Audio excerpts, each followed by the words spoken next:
All right, let's stay with this story and speak to our reporter, Ntebo Mokobo, who was, in fact, in conversation with the ANC Secretary-General there. So quite a lot to talk about as far as the ANC is concerned, Ntebo. And I think maybe perhaps we start with the fact that they're talking about these mayoral candidates. I know that he says that it was an unglamorous process and they've interviewed every mayoral candidate in the country.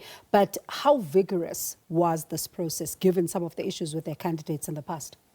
Well, good evening and good evening to the viewers, Bongi. I think the Secretary-General was just saying that there's been an intense deliberation and intense discussion in terms of sifting the best out of the rest.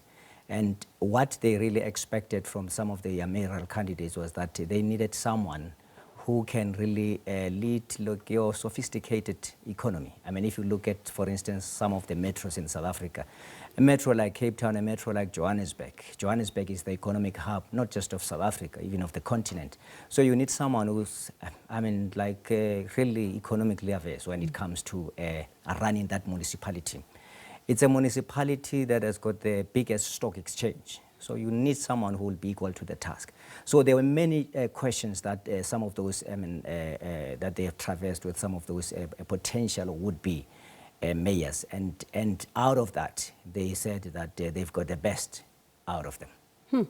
And when then he, speaks about some of the other candidates from other political parties, he also did not shy away from taking a swipe at a number of them. I mean, I'm even calling, Mrs. Leon Schuster, and one can even assume that that could be Helen Zille. But it's going to take a lot more than that when it comes to just criticism leveled against some of the, the mayoral candidates of the other different political parties. This is a party that now is in a very difficult position, swimming against the tide, and has to convince the voters that it can still do the work. Indeed. I mean, the ANC goes to these elections. I think this is the toughest elections. In fact, that's one of the questions that I posed to him, that, you go into these elections. This is the toughest election ever. Do you concede? And he said, yes. No, we concede that we're going into the most difficult elections ever. And I think there are many reasons to really support what the question that I posed, because I was asking that question against the backdrop of the fact that, in 2021, if you like, the genesis of the ANC's terrible electoral decline was in 2021. That's when the ANC got around 45.59%. And the Secretary-General was quick to correct me to say it was 46%. But it started then.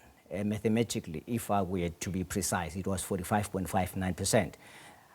If you look nationally at the local sphere of government, the ANC dipped below 50% then, and that then led into the 2024 elections. But despite having dipped down, that's number one. Number two, if you look at the number of political parties that have now been registered to contest these elections, in 2021, there was around 300 and something political parties. Now we're talking 620. So the split votes will have, there's a serious concern in terms of split votes. So all those votes that the ANC will be fighting for will be split amongst those political parties. And thirdly, the ANC goes into these elections without the support of its traditional ally, the SACP. If we look at what is happening now, even now as we speak, SADU is having its own conference at the Beachwood Hotel, in Boksburg. Some delegates from SADU are saying they are there to deliberate on whether they are going to support the ANC or the SACP in these elections. But you need to understand, SADU is an affiliate of SADU, of COSATU. COSATU took a resolution that it will support the ANC. But some affiliate of COSATU are now today saying they will have to decide whether they support the ANC. So the ANC is going into this election on a very serious back foot. And I think the decline it has been on a downward spiral. And that decline, I think it's set to continue.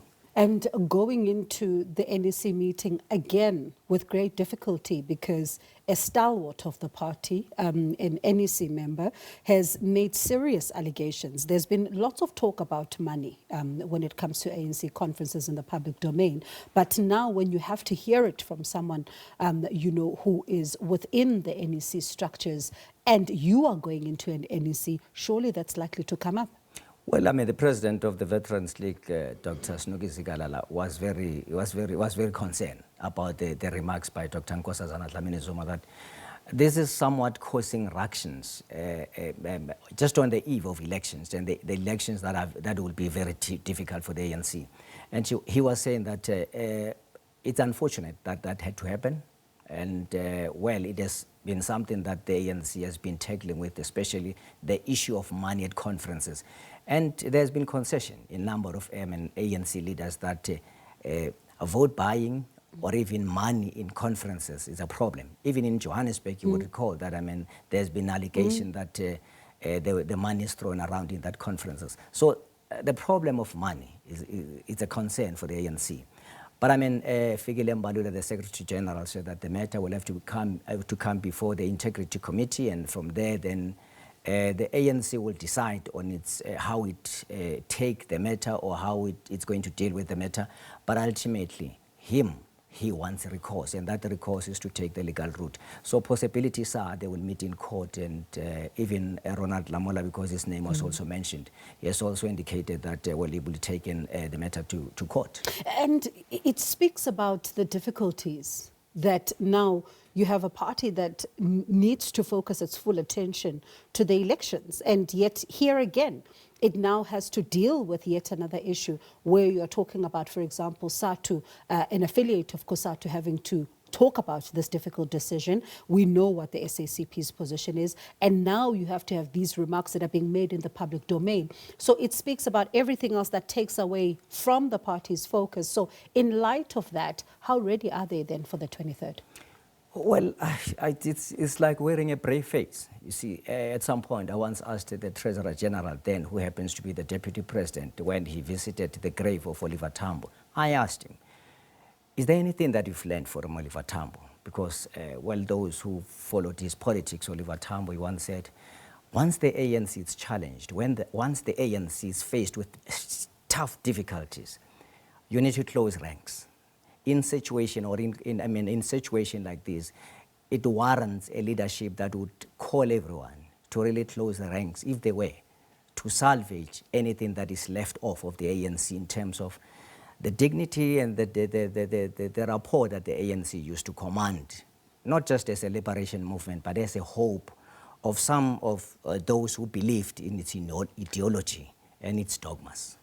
Sure. Ntebo, I wonder then, how difficult are the conversations behind closed doors right now, especially in light of everything that you've said, but we'll continue then to monitor the story through your eyes. Appreciate your time as always. Our colleague here at the SABC, that's Ntebo Mokobo, who's watching the developments around the ANC for us.